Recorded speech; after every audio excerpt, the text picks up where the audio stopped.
રાજકોટ મહાનગરપાલિકામાં ward number 15ના લોકોના આશીર્વાદથી આ ચોથી વાર ઉમેદવારી નોંધાવી રહ્યો છું. મને મારા વોર્ડના મતદારો ઉપર પૂરો ભરોસો, આત્મવિશ્વાસ છે કે અમે જંગી બહુમતી જીતીએ છીએ ને આગળ પણ જીતશું. રાજકોટ મહાનગરપાલિકામાં અને સમગ્ર ગુજરાતમાં ભાજપ શિસ્તની વાતો કરતો, શિસ્તવાળો પક્ષ છે, શિસ્તવાળો પક્ષ છે.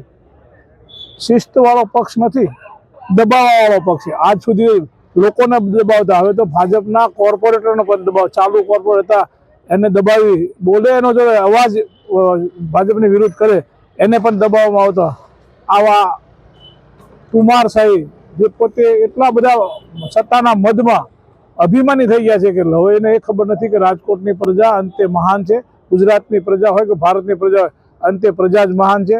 આપણે તો કોઈ પણ પક્ષ હોય એ આપણે નોકરિયાત એક પ્રકારના છીએ, નોકરી કરવાવાળા છીએ. તમને પગાર આપે છે કોર્પોરેશન, એ જ રીતે અહીંયા કોર્પોરેટર થાય કે ધારાસભ્ય થાય પગાર મળતો હોય. તમે ચૂંટણી લડી રહ્યા છો, કયા કયા મુદ્દાઓ ઉપર તમે મારે મત માગવા જવું જ નથી પડતું. હું ખાલી આટો મારતો પતે છે, કારણ મારા વિસ્તારના લોકોને ખબર છે કે એને માંગ હોય એ પહેલાં જ મેં એનો પૂર્ણ કરી દીધી હોય છે. એટલે લગભગ એવું અત્યાર સુધીમાં બનતું નથી.